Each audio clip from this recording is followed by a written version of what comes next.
औज़ुबिल्लाहिमिनश्शैतानिर्रजीम बिस्मिल्लाहिर्रहमानिर्रहीम। शुरू करती हूँ मैं अल्लाह के नाम से जो नहायत मेहरबान और रहम करने वाला है।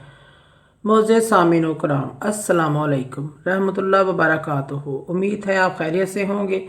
अल्लाह पाक आपकी तमाम जायज़ हाजात को पूरा करें। अल्लाह पाक आपकी मुश्किलात का हल फरमाएँ, आमीन। हमारा आज का मौजू है ख्वाब में बाग देखने के हवाले से।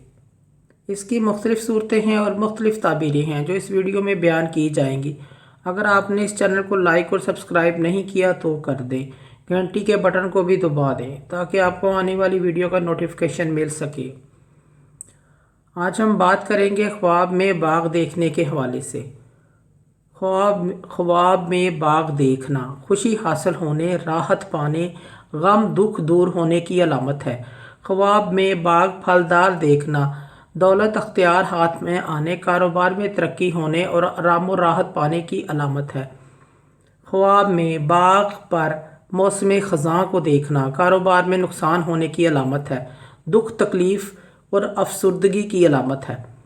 ख्वाब में बाग से फल तोड़ना मालो दौलत जमा करने, कारोबार वसी करने, बाइज़्ज़त होने की अलामत है। ख्वाब में बाग से मेवे तोड़ना शरीफ आदमी से लड़ने और गालब आने की अलामत है। ख्वाब में बाग को सरसब्ज देखना सैर करना मालदार औरत मिलने, मालो नेमत पाने की अलामत है। अगर औरत देखे तो मालदार खावद मिलने की दलील है। ख्वाब में बाग की सैर करना बेटा पैदा होने, ऐशो इशरत हासिल होने की अलामत है। ख्वाब में बाग लगाना नेक और दौलतमंद औरत से शादी करने की दलील है।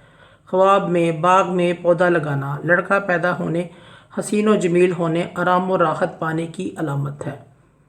मुअज़्ज़ज़ सामीन कराम, अगर आपको हमारी ये वीडियो अच्छी लगी है तो इसे सदका जारिया समझकर ज़्यादा से ज़्यादा शेयर करें।